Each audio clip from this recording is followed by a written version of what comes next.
And I'm coming in today, as the title of the video suggests, with some unfortunate news, but nothing to be bummed out about, as I taken a more positive spin around it.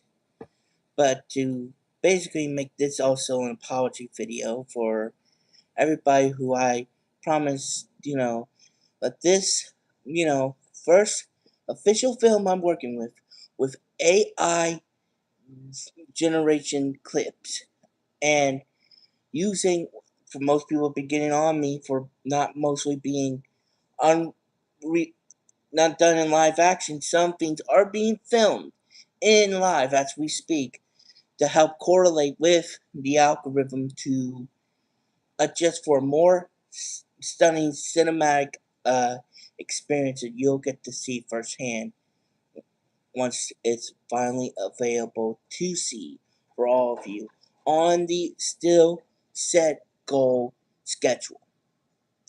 I'm making this clear to everybody that instead of a 3 to maybe 2 hour long movie, I have to be more realistic to possibly getting it to a 1 hour and 30-minute movie straight period, for as sophisticated it is for making like clear resoluted videos completely generated with what you put in there to act and respond, to behave with a person or certain object to correlate. It takes certain amount of skill, frame, and making sure slight in errors to get them from either a 15-second video to like a to 5 to let alone a 30-minute video of what it's choreographing. So it's always by clip, frame by frame, putting it all together to give you the ideal story is setting up in there. So as much as I went into this thinking it would be well done and everything be set on the goal on the day, which, as I mentioned, it's gonna be my 26th birthday, as a making it somewhat special and personal to myself. I have to also deal with the fact that I'm trying to spend time with my social life outside of streaming, which I know some of you have pretty much logged off because I haven't really been updating anything, you know, worth mentioning so far. But honestly, you're gonna say to me, can you blame me? Can you honestly blame me for having an actual life outside of social media? I mean, whoever said to the next guy who doesn't do this constantly, it's either they have nothing really good going in their life at all. But I'm still getting it out there. I'm still, putting my, you know, work. If you want to take a good look at me, as I can possibly make it any more appealing to y'all or more aesthetic when you're looking at me, you're saying something funny like "ha ha ha, Peter Griffin," or simply like some Joe from Discord that you just wanna, point at and make fun of for your own insecurities and stuff. To African, you seem like a very low IQ person, bro. Oh, well, I must be very dumbfounded, I guess. But you tell me how dumbfounded it is for people who are born with, certain, just say, what they consider disability to be functionality with autism, ADHD, Asperger's. Heck, I might even throw in a little epilepsy. You name it. Thank you. I love you too. You know what? Yeah, I do like McDonald's. And can you say you haven't tried it either? Have you? Maybe even Burger King or Wendy's, or maybe even, Popeyes, however you want to go on here. So, you want to just keep at it? See where it gets me? Because it ain't gonna lower my self-esteem than I have already for myself for a long, long time. But to those people who matter, for record, you can say that, but I am getting out there. I put my weight to my advantage, okay? I put it in there. I use it as my greatest weapon instead of my greatest weakness. So, say what you want. But I do work out. And you might call me Cap, but I actually handle with MMA fighters when I go to train at my dojo. Basically, like Rocky Balboa, I'm a human puncher back. It's just good to keep taking the punch. So, yeah, just keep talking. You're looking at, if you've seen clips, I am now a 12th champion bowler, a captain of my personal team league at, 4 year in less than 4 years. Good enough to be in the NBL once, National Bowling League. That's what I put out there. Really skilled. So, you say I'm, looking like this? Well, I wonder a good look at what you look like. I mean, I'm just born with certain things, like this is my neck. You can just constantly, like, make fun of it or whatever you want to say. But no matter how much weight I lose, this is how it looks. This is how it will always look to y'all people. So, to just being less more civil as I'm trying to do than I have been in the previous episodes, to say, up yours. Just up yours straight to your, bottomless pit you call a soul. Now, enough of my dealing my despair to y'all and to the people who are streaming this actually care. Now, to tell y'all straight and personally that the production and the development of what I put into is on its way. As I'm now putting out to showing y'all what I've cooked up so far, and to y'all think, well, it's just an app and you're just putting one voice command in it and it's doing the rest for y'all. You might call me Cap or whatever, but you've seen illustrations I've done, and those are real. You might call it deep fakes, but I'm the one giving it the ideas. Like, this is so far the next page, and I want to make it clear that these are not just, things I come up with. There are things that have happened in my life that I now get to put in a flesh story to symbolize how my journey is going through all of this. Like, tell me who hasn't wanted to make a story about themselves, but with being actually a superhero and stuff. I mean, everybody probably feels they want to be Batman, or to have super strength or heat vision like Superman, or to be smart enough to build a high-tech battle armor like Iron Man. And some of those are actually possible. Now, let me tell you, I've actually put in that work for people who seen, and just to give a cue, as this is part of my costume I had before I even came up with the story and the movie of my persona deep down. After you've seen what is the emblem of this channel, I came up with it when I was 14. I've been proudly holding on for 10 years. 10 years of this being my iconic logo. This right here being what I strive every day. This right here. Woven into stitch, into print, into, sewing. This is literally sewed onto my favorite button shirt, as you can get all of that, or what you can make custom made on my good sponsors of Amazon, who've really helped me make things through. Thank you. Thank you. I really appreciate it too. And all of that is just to get that out there, and just you want to nitpick on how it looks, I say that's fine. You can say whatever you want about it. But I came up with it. And I say it represents change.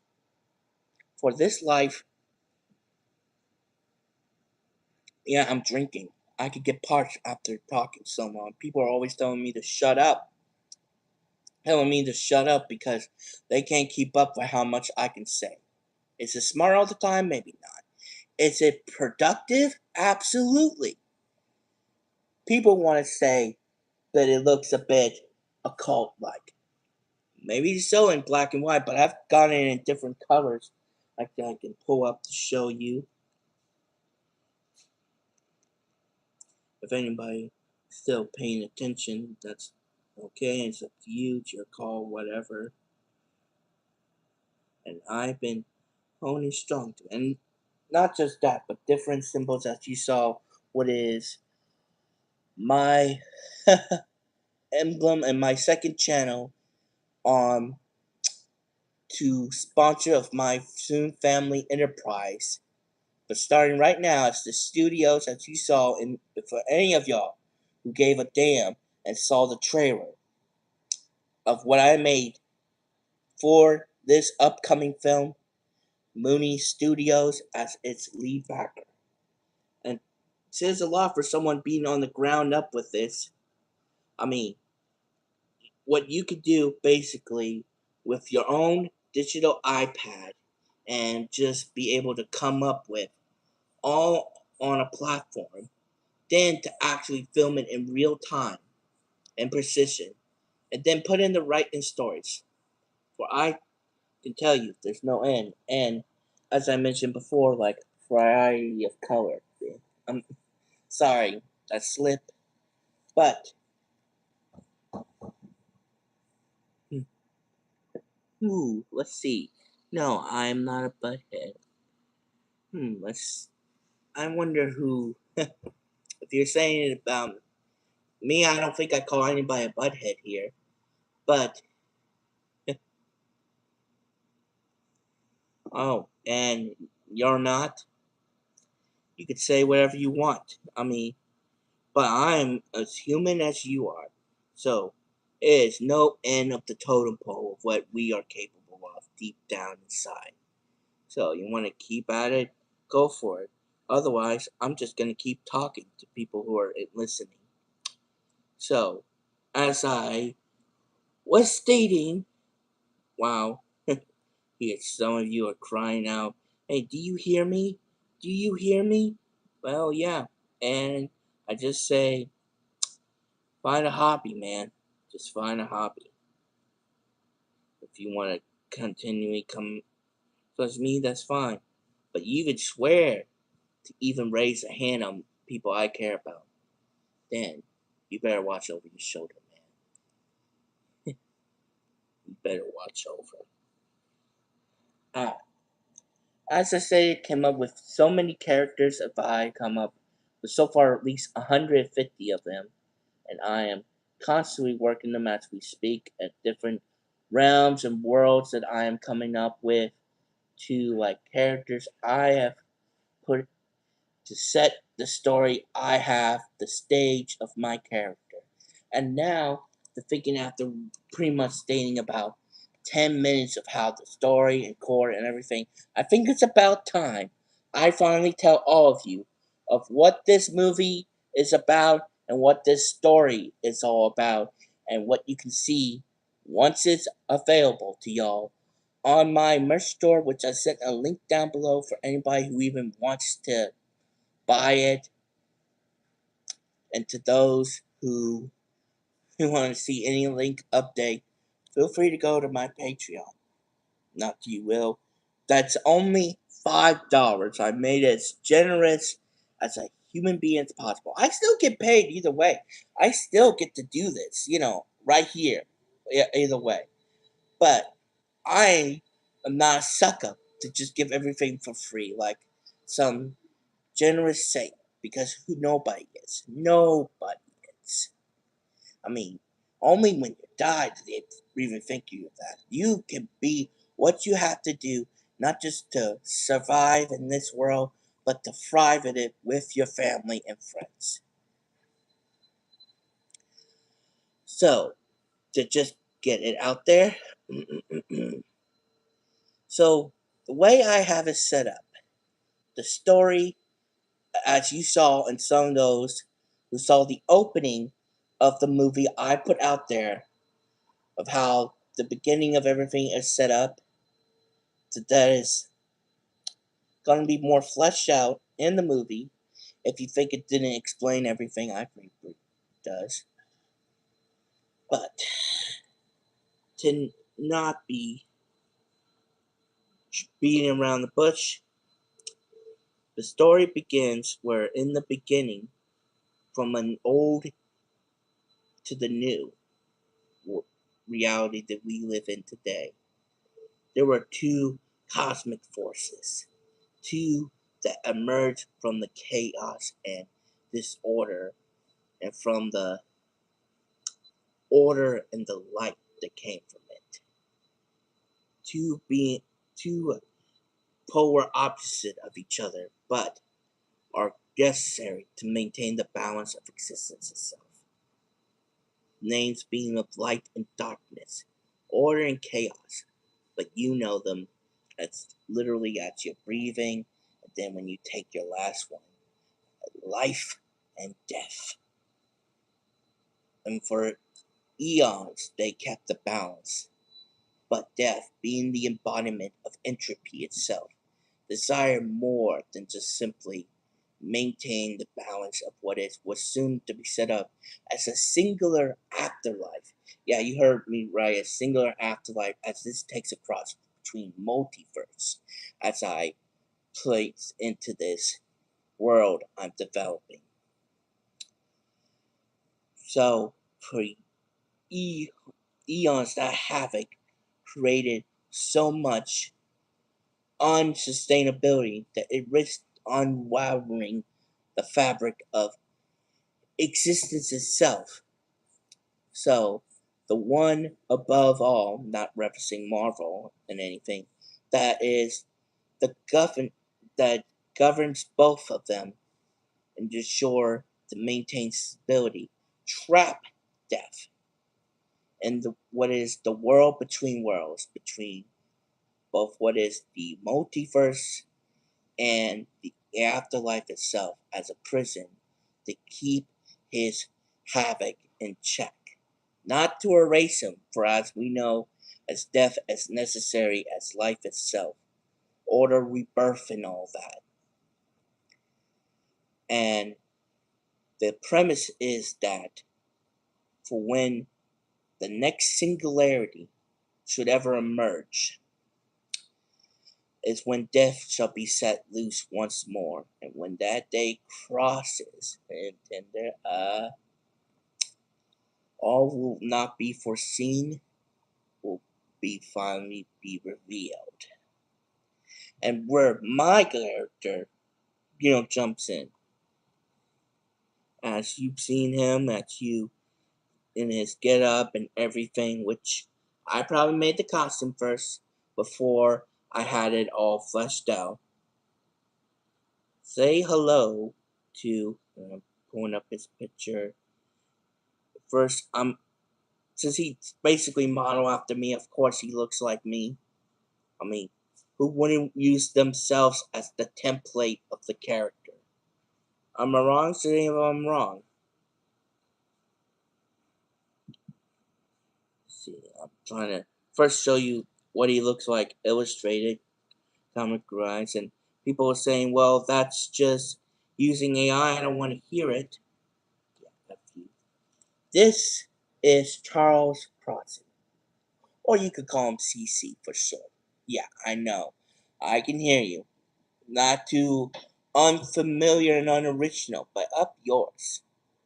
This is all being original with the concept of you're making into the story. So excuse me if I want some originality of myself, face and name and all. And his premises is basically where mine is, more of a sense, up until all the shenanigans and multiverse vigilante stuff kicks in.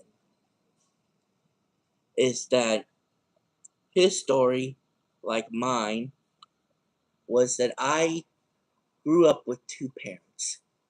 One was, a doddering, careful mother, and the other was my brave and resilient and faithful to loyal to God father, who he ensured that I would be set in this world ready to throw down if it ever came necessary, for not out of for vengeance but out of justice and ensuring my family and my friends that the think twice for people who mess with me. As I grew up from base after base, that I'm not gonna give in much detail. You'll have to see it in the book, like when it comes out, to give a good idea where you can find me. But also, don't think twice. And you're thinking I'm pretty ballsy right here, putting that out there. Well, I'm saying I'm already on Facebook, Instagram, TikTok. I mean, the list goes on. And I'm already playing it ear by ear by showing it's like photos and giving out small details of where I could be. So I'm not afraid of having it all publicly out there. Not anymore. Because you can't live in a bubble for your whole life. One day it's gonna pop and everything goes shit. And I have a pretty damn good experience that so far. As I'm getting back to the story where my character has pretty much the hardest day of his life. For being also faithful to his father, being very religious as him, one day it becomes very crucial later on. He gets confirmed in Catholic Church, confirmated with the Holy Spirit, as that will become very crucial later after during where the year is set right in the worst possible time in modern life. You know, in 2020, where the COVID pandemic played out, as I'm playing some duality of realism in here, where everybody is going through the worst take from it. The series of plague, well, we have an explanation of where it happened.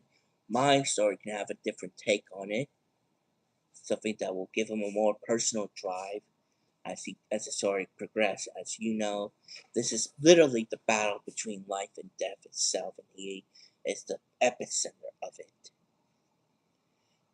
And his father gets the worst where with stage 4 cancer with brain, heart, liver, and all of that, and then gets struck with the final nail in the coffin with COVID. And this person, me, had tried everything. And I did try everything. Even going down the rabbit hole of praying to not to God, but to Hinduism, to Judaism, to Arabic, to Islamic, anything to help. I prayed to all. Even got to the Pope's email and, asked him to pray for any saint or any miracle. Even going down the craft of witchcraft, which I only made like one investment and that's when nothing happened. But I also stay clear and so far nothing has happened.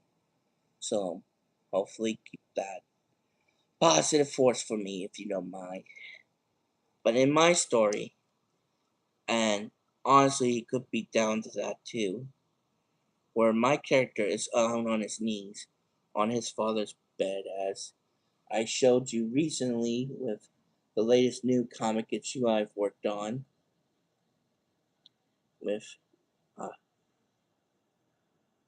oh, and to those who just like saw this before, I mean the story sets up with the stone tablet revealing the prophecy of creation, destruction, and how it all chimes in. Now this is pretty much just the center and how the beginning opens and stuff. But to be on track in more train of thought. This is, well, me at the hospital bed with my father in his final moments. And I'm begging, I am literally begging for anything else as I've tried and everything the doctor saying to give up and all, but I, in that moment, say I'm praying not to God, not to the devil, but to death itself, to either take my life so he could live. And I would, because he was a good, good, good man. Yes, it's sad. Most stories start out that way to become something worthwhiling and then truly, you know, pure noble and stuff.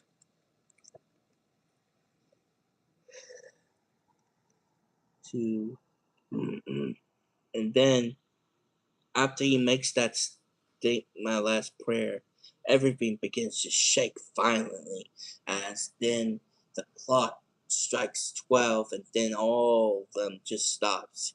Just completely stops. And then when the shake ends, you notice it. And then by the time it's over the next day or next week, however you get the funeral arrangements, as it was for me, then had to put him to rest in the cemetery. And then I go back to my usual life, upset, but everything going how it should be.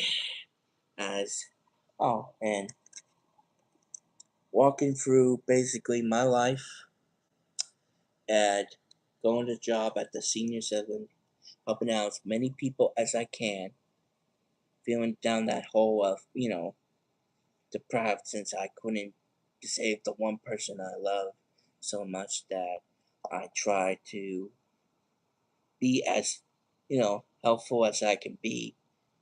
And doing so for years as I made sure to keep everybody safe. And then when I'm done, I go to, go back home to check on my mom, that I make sure to keep good care of her after my father's death.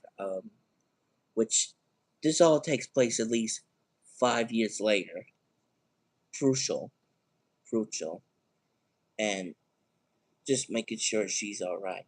But then it gets to the most important part, for which is crucial for two events that happen with him that now play the next day he goes to work, and he meets this very, very frail old man, completely pale like a corpse, with eyes as glimmer as crystal. And he whispers to me, "Are you to my character, are you Charles Crossing?" And I'm like, yes. And he feels like he's trying to be helpful in any way. So he reaches out his hand, like, "Do you need help?" And he grabs mine. And his eyes glows bright light. And he says, "Thank you." But then in some ancient tongue that nobody can understand, with an echo voice, then you can hear like a thunder.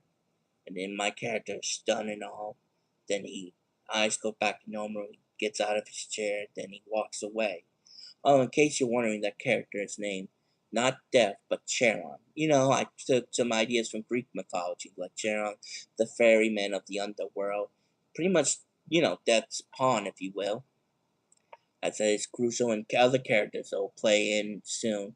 But this story does have original characters, so I want you to know I put in detail with them. As the next one we'll be getting into, very crucial. After he finished that shift at night, he's getting off late. He meets these two thugs that are beating up this teenage boy about an inch of his life. And he, as the true pure heart as himself, gets in there to stop it. Like, "Hey, hey, hey." And then, when he doesn't expect it, when he gets them off, one of the thugs pulls out his gun, and he's like, "Someone, like, take this easy. Look, this kid need a hospital. Let me just call 911." But as he finishes that day, he gets shot in the chest. And he is gargling on his own blood on the ground as he's, like gasping, and these two thugs run away, and he's thinking, is this how it ends? Is ending without even saying one more life? But then as he's gripping with the end and with his failure, then suddenly everything starts to shift. He's somehow in a pool of water that he's emerging from, and he ends up in this very dead wasteland that I can pull up real quick. When yeah, staying in a chair for too long, your leg starts to go numb a little. That's You can probably see me shaking. I'm just trying to keep my leg awake. Like, don't fall asleep. You don't know what could happen. And I'm gonna back it up to just say there's probably like 1,000 frames I've worked on, and that's to say a lot, 1,000 frames. Yet all that's worth it could barely only cover like at least 30 to 15 minutes of film worth that I've come up so far. And yes, here we are to just simply see. There's ah here pretty much a decay wasteland I've come up with for this world. Basically works in three ways, and I it's like a wasteland of black pure ass sand desert with nothing but rotten trees and pile skeletons slowly turning to dust as he's noticing. And when he is, you know, glimmering over his horizon, he looks back to the shore that he emerged from the waters from to see this, and seeing a big ball of pure white light. Then when he turns back, he sees a black, orrery shadowing orb. The first crack he sees it starts to emerge from it. Then suddenly he hears from emerge from only one. And for the record, my iPad just died, so I can't show you more. Sorry. He hears, "Your time has come, soldier." As that deep down he's always wanted to be, but because of his inefficiencies, as people like to wanna chimed up and all that, he was never enlisted in the army. But in his way of confirmation, he was like a soldier for God in a way.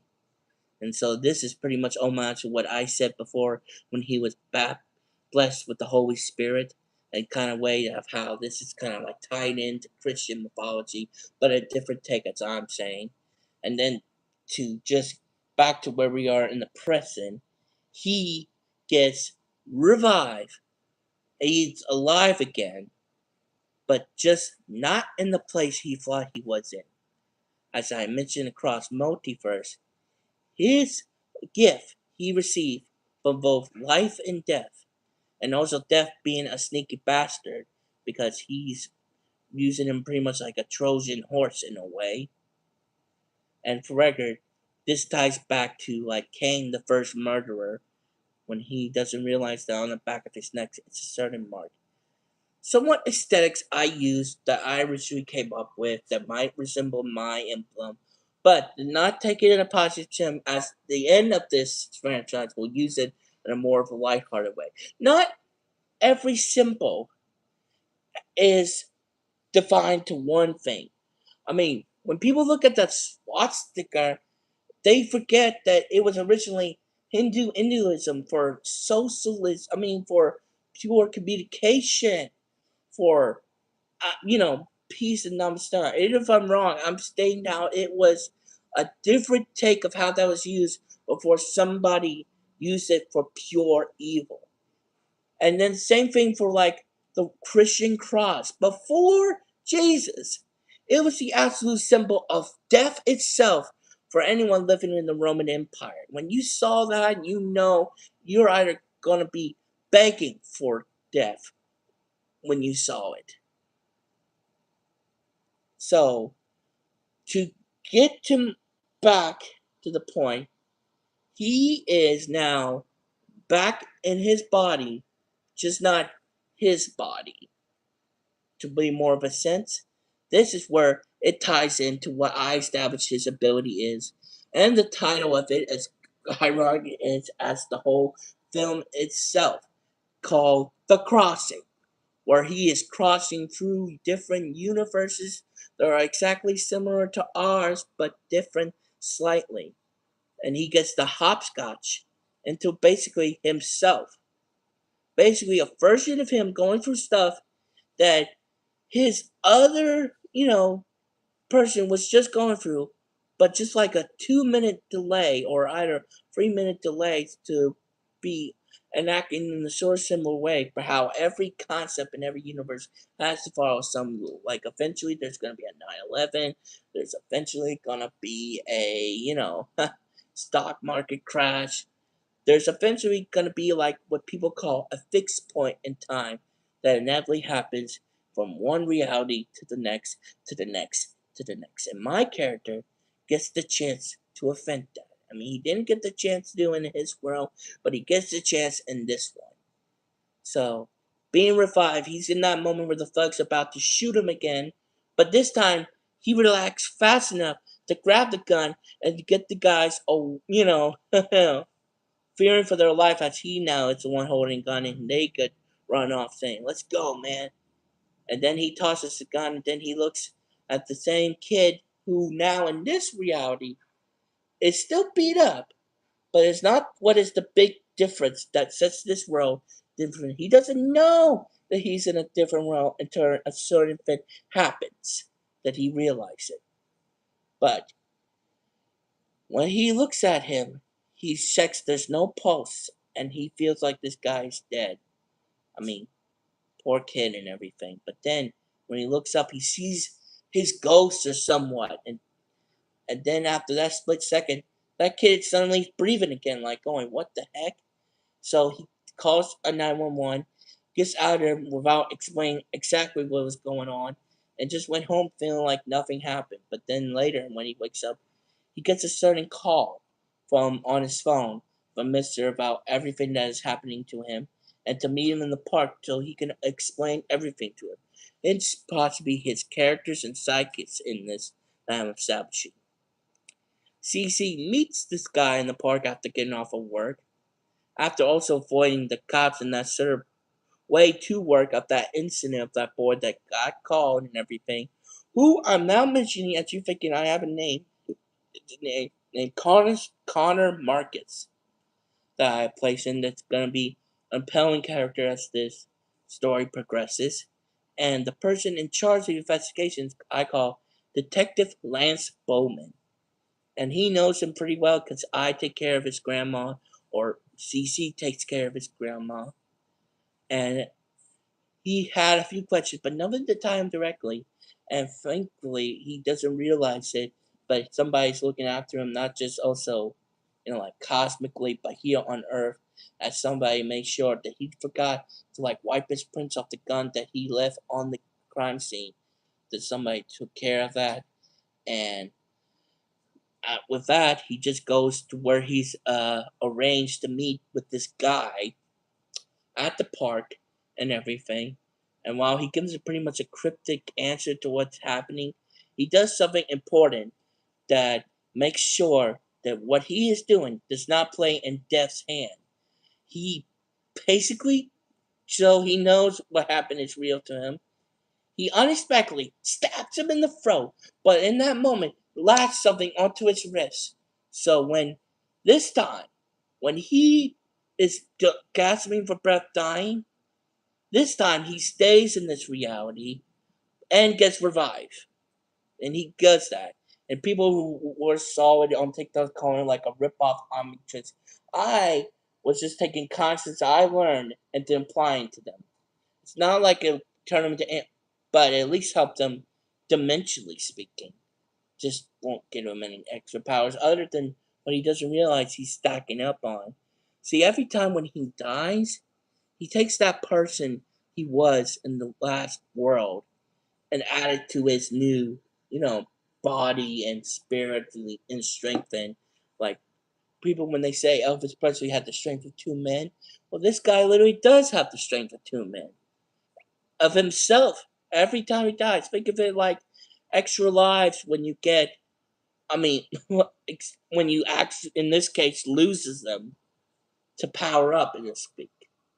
But I don't think everybody likes the idea of the costly dying.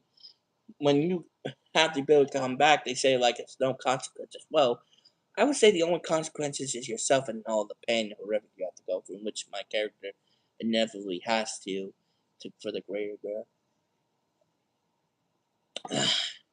But to my point, when he gets up again, he's like obviously a bit mad and pissed and everything. But he also didn't. He sees the thing on his wrist, which, by the way, can talk cyclically into his head now that it's on his arm. His name is Lionel, by the way. Basically, a bracelet, gold and black, with one eye glowing in the center, blinking, and he's like going, "What the hell?" And he can also sometimes get control of his body if he's at least unconscious. One seems like hitting himself, like stop hitting yourself, stop hitting yourself, stop hitting yourself. In this way, think of Lionel as a lifeline in order to keep him to this life. Yep, I figured I'm still going this long. Amazing. But anywho, to end that all off, this guy just basically tells him that eventually he is necessary to save the world, to save all worlds. So, and after that all discussion, he gives him something special from a briefcase that he doesn't realize that he has the ability to travel across realities without even dying. He got something special from his world that he was in that will become crucial later when he finds out that his whole world is gone, that the world he died and came to this one was destroyed as it was all part of Death's plan. And when it states, I'm making Death like truly more fleshed out than he has in several adaptations over the years, as more than just the concept, more than just like, literal embodiment. People have used them as like the scapegoat, people have used them in ways like supernatural, as like the last person is a final effort until then you kill him with a staff and then that's it. I am making him more relatable to people to like God and Satan in this case. That's how criteria this character is gonna be. And you were thinking that's like a whole new level. Like it's literally death, man. It's literally death. So prove my point to still be on track. After he gets that, necessary upgrade on the wrist and then the special briefcase he gave to him, he goes back home, he looks into it, and it's a special mask made for him. Or no, mask that he had from his father when he was in the army. He got a part of nostalgia gas mask from World War II that'll become a signature look. And well, considering how he won't die either way, he doesn't really worry about his breathing a lot, and it's slow and steady to be as silent as possible. When he gets also one message the from his guy in the park, which his name is CJ, by the way, nothing more, nothing less. He is told that those same thugs that tried to kill Connor Marcus are gonna do it again after he gets healed and discharged from the hospital. So he has a choice to save him for good this time, and now with a bit more of a be incognito since he doesn't want to, anybody to find out what's going on or possibly being locked away, like a lab rat. So he gears up with trading he's learned from his time when his father taught him on the base in the military, and gear that his father had put together in one important character book, his signature hat, which I had, and a big long brown fireproof trench coat. They'll become signature idea for what comes next. Now the crest, the symbol, he already has it on the back of his neck, but he won't later find out, and it makes a little altercation to put it on the chest piece center as he becomes crucial. So during the night when those guys were gonna jump Connor again. This time, my boy, me, comes in, gets, pops one of their tires of their car. Actually, correction, causes a pipe leak near, because it's crucial tidbits of how he gets certain things. And I've been like months on it. It's hard to keep track on your own work. Like Akira Toriyama, I completely forgotten the tales in Dragon Ball that be like Usawa from until it became necessary in Dragon Ball Z Broly. And how the Super Saiyan is a concept launch. I don't want to get any rage baiters right now, but I'm getting my point across. So don't blame me if some details are a bit edgy once you get my book, which I'm almost done with all illustrations to go with it. So, my character costs something to them to get out of the car. He tackles one thug down, then the next, and then, when he doesn't know it, a third assailant pops out of the back of the car, has a shotgun to the back of his head, and just when you think like, oh boy, he's gonna get shotgun, the Lino in his head calls out, "Stop!" and he grabs, anticipates the next second, kicks him back, then pops the next guy and then breaks it, and then while one of them is grabbing like they were probably planning to dug, you know, Carter's body in the ground after they finish him, a shovel from their truck, try to swing at him, he grabs it, and then, and that would be crucial as his signature weapon from there on out. And then he's about to ask him, "Why are you trying to kill Connor? Who are you?" And as they're scared to death of who they're trying to mention, as they are part of sort of Death's alkalies that are key aspect of certain people he needs in order to find what he needs in order to get to people that are part of it, which is Cece, me, and then other chips to come into play. Pawns to come into play. And when he thinks he's about to get the answer, they suddenly choke on blood, start bleeding from their eyes, all of them, and they all suddenly dead. And this is not looking good for him. As he did save Connor, he now looks like a murder suspect, so he needs to get out of there. Fortunately, he was wearing gloves, so there won't. And they barely even got anything of their DNA. But unfortunately, his blood was on the shovel and car. So guess what? He steals it.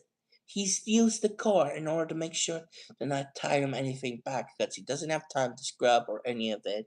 So he takes the car, will be crucial being his iconic, vehicle later, and his signature weapon, the shovel, puts it back and places somewhere where nobody could find it right now, and then finally gets home after that long excruciating night. And he puts up the suit so nobody can see him, then he needs to make sure his mom okay because he still lives in the same house with her and watching her. So he goes to check on her and, "Mom, you okay?" And when he sees his mom's door opening, he hears not his mom's voice, but a voice he never thought he would hear again. And he's almost gasping, believing in the state of unreal, because this was more unreal than literally dying, then coming back to life, and then realizing pretty much heaven and hell world exists, and he is like in the forefront with death and all that. What shakes him undeniably is seeing in the flesh again, breathing, is his old man, his father, in front of his eyes, alive again. Little does he know that this is not technically his father, but his father in this world is alive. As he's starting to grasp, will soon realize that this is not his world. And that's pretty much where the story ends for right there. He does later find out on a small twist, and in this world, his dad is alive, but his mother not so much. And he has to deal with some duality on that, and also the fact that he has no control over his ability yet, but he'll be able to like cross backward and forward like be able to somehow possess his own dead body like a necromancer in other realities down the lane. But for right now, he's stuck going forward, kind of like Quantum Leap, but in, reality hopping. And that's pretty much where I'm at right now. I am going to keep doing more. I've already come up with concepts and ways how the story will end, of how death will end, which I'm not going to give spoilers to, since y'all need to be invested in order to see more of how the story will progress and how it will eventually turn out. And however you like it, however you hate it, it'll be up to you to decide. I at least will say I am damn sure our original creator, because I put this in my sweat and soul. Wasn't all done by AI innovation. I'm the one who wrote it. I'm the one who took the time to come up with it. And I am the one who part of half its story came from. It's literally me and the way I always dream. People think it's as a sad pity. Well, I just feel sad for you for never even trying. You can have a documentary, you can have a biography, but to actually be coming up with something like Stanley, with a mix of Stephen King, because I'm a horror flick, that it's why I'm also insisting to people thinking how this could be rated R. There are gonna be some scenes that are definitely, be like rated R material, like blood and moan. Would you surprise what you could do on using AI in order to cook up? But as for anything like swearing, it's not getting that far out. But it is worth its rating. I put up with MPA, which for the record, I had an agreement to at least use it just on my streaming service just to get it out. People think it's Ron and I. You think I'm camming? Sure. But nobody said anything, and YouTube hasn't gotten me on copyright issues. So I'm using it and the channel to promote as possible. And people who thinking they still have no idea what I'm even talking about, or I appreciate for most of those who stood this long time hearing me out and everything. And as I stated earlier, as the title of this video, there have been some drawbacks in order to give you the best playable content as possible on the day of premiere, and definitely to get in fully comic book pattern style illustrated graphic novel of the first issue of The Crossing. I just hope it lives up to your expectations and as do mine. And that's pretty much it. And me and my whole pride and soul, I am #CMooney, and I'll see you soon. Peace.